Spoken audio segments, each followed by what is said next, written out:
सच्चा रब है करीम तू तेरी शान जल्ला जलालुहु।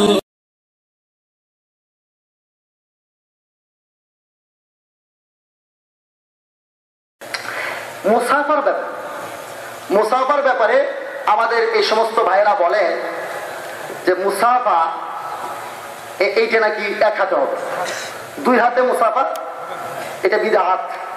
আমাদের লামাজহাবী ভাইদেরকে আমি চ্যালেঞ্জ এর আগেও করেছি, আজকেও করছি, যে ইংরেজ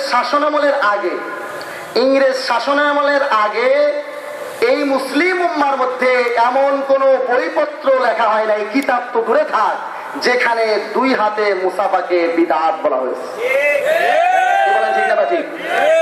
হ্যাঁ, ইংরেজ শাসনামলে যেহেতু ইংরেজরা আপনাদেরকে সৃষ্টি করেছে, তার ইতিহাস হয়তো আগামীকাল সময় থাকলে বলবো, মাঠে নামিয়েছে এই উম্মতের মধ্যে আপনার ডিভাইড আর বিভেদ সৃষ্টি করার জন্য। ইংরেজরাই ডিভাইড অ্যান্ড রুলস, বিভক্ত করা এবং শাসন করে এই নীতির আলোকে ঐক্যবদ্ধ মুসলিম উম্মাকে বিভক্ত করার জন্য তারাই তো আপনাদের মাঠে নামিয়েছে। এজন্য তাদের এক হাতের হ্যাংশিককে সুন্নত প্রমাণ করার জন্য আপনারাই প্রথম এক হাতের মুসাফাকে সুন্নত এবং দুই হাতের মুসাফাকে বিদআত বলতে শুরু করেছেন। লজ্জা লাগে না? বুখারী শরীফের নাম নেন, সহিহ হাদিসের নাম নেন। সহিহ হাদিস আর বুখারী শরীফ তো এখানে সম্পূর্ণই আপনাদের বিপক্ষে।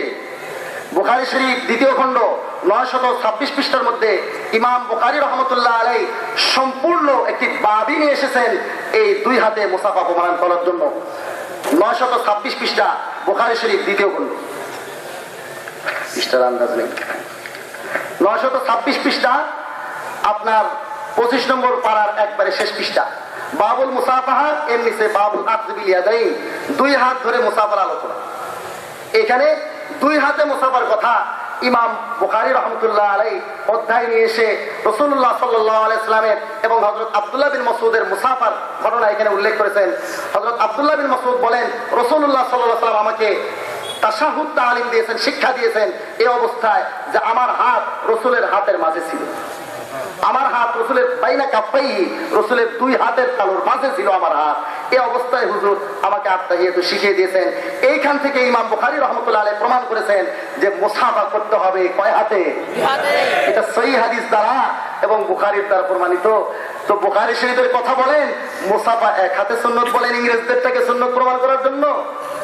মুসলমান ভাইরা আমার, আসুন এরপরে ওনারা বলেন যে এখানে তো রাসূলের দুই হাত, আব্দুল্লাহ বিন মাসউদের এক হাত, তাহলে আমরা তো আর রাসূল না, এই জন্য আমরা আব্দুল্লাহ বিন মাসউদকে অনুসরণ করিয়া এই এক হাতে মুসাফা করি। তার উত্তর হলো আমার যে আপনারা কি আব্দুল্লাহ বিন মাসউদ? আপনারা তো আব্দুল্লাহ বিন মাসউদও না, এজন্য আপনাদের নখে নখে মিলে মুসাফা করা দরকার। কারণ আপনারা নামতে তো অনেক নিচে নামছেন, আপনারা তো নবী নন। নবী যখন নন, আব্দুল্লাহ বিন মাসউদকে ফলো করবেন। আব্দুল্লাহ বিন মাসউদের এক হাত ছিল, সেখানে উল্লেখ নাই। এখানে কাফন জিন্স 1, 2 সবার জন্য ব্যবহার হয়। তারপরেও যদি এক হাত মাঝখানে থাকে সেটাও তো ঠিক আছে।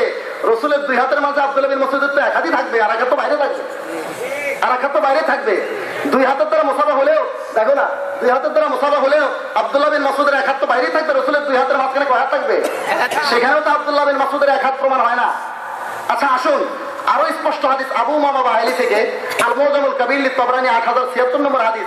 এখানে আবু উমামা বাহিলি বলেন, আন আবি উমামা রাদিয়াল্লাহু তাআলা আনহুমা قال قال رسول الله صلى الله عليه وسلم اذا صافح المسلمان لم تفرق اكفهما حتى يغفر لهما او كما قال عليه الصلاه والسلام। আবু উমামা বাহিলি বলেন, রাসূলুল্লাহ সাল্লাল্লাহু আলাইহি ওয়াসাল্লাম ইরশাদ করেছেন, দুজন মুসলমান যখন পরস্পর মুসাফা করে তখন তাদের হাতগুলো আকুফুন, তাদের হাতগুলো পৃথক হয় না যতক্ষণ পর্যন্ত তাদের দুজনের গুনাহগুলো ক্ষমা হয়ে যায়। সুবহানাল্লাহ। এখানে আকুফুন জমা ব্যবহার করা হয়েছে। আকুফুন জমা কমপক্ষে তো 3টে হতে হবে। তাদের হাতগুলো পৃথক হয় না, এর দ্বারাও বোঝা যায় এক হাতে মুসাফা সুন্নত হতে পারে না। আমাদের লামাজাবি ভাইরা এক হাতের তো কোনো দলিল নাই। ওনারা ইয়াদুন শব্দ যেখানে আছে সেখানে এক হাত উদ্দেশ্য নিয়ে ওই সমস্ত হাদিস দ্বারা দলিল দেন। আমি লামাজাবি ভাইদের উদ্দেশ্যে বলবো যে কোরআন আর সুন্নাহর মধ্যে কোরআন আর সুন্নাহর মধ্যে এমনকি আরবি পরিভাষায়, আরবি নয় আমাদের পরিভাষায়ও মানুষের যে সমস্ত অঙ্গগুলো জোড়া জোড়া সেগুলোকে এক বচনকে দুই বচনের স্থলে ধরা হয়। বুখারী শরীফ দ্বিতীয় খণ্ড 1081 নম্বর পৃষ্ঠার মধ্যে একটা হাদিস আছে। বুখারী শরীফ দ্বিতীয় খণ্ড 1081 নম্বর পৃষ্ঠা, এখানে দেখেন হাদিস আছে রাসূলুল্লাহ সাল্লাল্লাহু আলাইহি ওয়াসাল্লাম সম্পর্কে এখানে উল্লেখ করা হয়েছে ইন্নাল আইনা নাইমাতুন। এখানে বুখারী শরীফের দ্বিতীয় খণ্ড 1081 পৃষ্ঠা 6989 নম্বর হাদিস, ইন্নাল আইনা নাইমাতুন ওয়াল কলবু ইয়াহজান, যে রাসূলুল্লাহ সাল্লাল্লাহু আলাইহি ওয়াসাল্লামের চোখ ঘুমন্ত আর কলব জাগ্রত থাকতো। সুবহানাল্লাহ। এখানে আইনুন এক বচনে আছে, তার মানে কি আপনারা বলবেন যে রাসূলের এক চোখ ঘুমাতো আর এক চোখ জাগ্রত থাকতো? আচ্ছা আসুন আরেকটা হাদিস, এই বুখারী শরীফ প্রথম খণ্ড, বুখারী শরীফ প্রথম খণ্ডের মধ্যে আছে আল মুসলিমু মান সালিমা, একবারে প্রথম পৃষ্ঠায় প্রথম পৃষ্ঠা মানে কিতাবুল ঈমানের, এই যেখান থেকে হাদিস শুরু সেখানে প্রথমে 6 নম্বর পৃষ্ঠাতে আল মুসলিমু মান সালিমা আল মুসলিমুনা মিন লিসানিহি ওয়া ইয়াদিহি, আল মুসলিমু মান সালিমা আল মুসলিমুনা মিন লিসানিহি ওয়া ইয়াদিহি, হাদিস নম্বর 10, বুখারী শরীফ প্রথম খণ্ড 6 নম্বর পৃষ্ঠা। মুসলমান ওই ব্যক্তি যার জবান এবং যার হাত থেকে মানুষেরা নিরাপদ থাকে। এখানে হাত এক বচন আছে, তার অর্থ কি এটা হবে যে মুসলমান ওই ব্যক্তি যার এক হাত থেকে মানুষ নিরাপদ থাকে আর এক হাতে কষ্ট পায়? এইটা হবে অর্থ? মুসলমান ভাইয়েরা আমার আসুন মুসলিম শরীফ প্রথম খণ্ড 51 নম্বর পৃষ্ঠা, এখানে হাদিস আছে রাসূলুল্লাহ সাল্লাল্লাহু আলাইহি ওয়াসাল্লাম বলেন মান রাআ মিনকুম মুনকারান ফালিয়ুগাইয়িরহু বিয়াদিহি, মান রাআ মিনকুম মুনকারান ফালিয়ুগাইয়িরহু বিয়াদিহি ফাইন লাম ইয়াস্তাতি ফাবিলিসানিহি ফাইন লাম ইয়াস্তাতি ফাবিকলবিহি ওয়া যালিকা আযাফুল ঈমান। 51 নম্বর পৃষ্ঠা মুসলিম শরীফ প্রথম খণ্ড। যে ব্যক্তি কোনো খারাপ কাজ দেখে সেজন্য সেটাকে পরিবর্তন করে দেয় তার হাত দ্বারা, এক বচনে আছে। তার মানে কি এ কথাও হবে যে যে কোনো খারাপ কাজ দেখিয়া এক হাত দ্বারা সেটার বাধা দেয় আর এক হাত দিয়ে সহযোগিতা করে? এইটা হবে অর্থ? তাহলে এখানেও এক বচন বলিয়া দুই বচন উদ্দেশ্য। আমাদের পরিভাষাতেও যখন আমরা বলি যেগুলো মানুষের জোড়া জোড়া অঙ্গ আছে এক বচনকে দুই বচনের স্থলে ধরা হয়। যেরকম আমরা বলি আমি নিজে চোখে তোমাকে দেখেছি, তো এই কথার অর্থ কি এটা হবে যে কেউ বুঝবে যে লোকটা বোধহয় কানা, নাইলে নিজে চোখে বলছে, তুই চোখে দেখছি বলে না কেন? আমি পায়ে হেঁটে আসলাম এই কথা আমরা বলি, তার মানে কি এর অর্থ হবে যে ওই লোকটা বোধহয় ল্যাংড়া? হ্যাঁ, লোকটা বোধহয় ল্যাংড়া, পায়ে হেঁটে এসেছি বলছে, দু পায়ে হেঁটে এসেছি বলছে না কেন? এখানে পা মানে দু পা, যেগুলো জোড়া জোড়া অঙ্গ আছে এগুলোকে এক বচনকে দুই বচনের স্থলে আমাদের পরিভাষায়ও ধরা হয়। কাজে এগুলোর দ্বারা এক বচন প্রমাণ হবে না।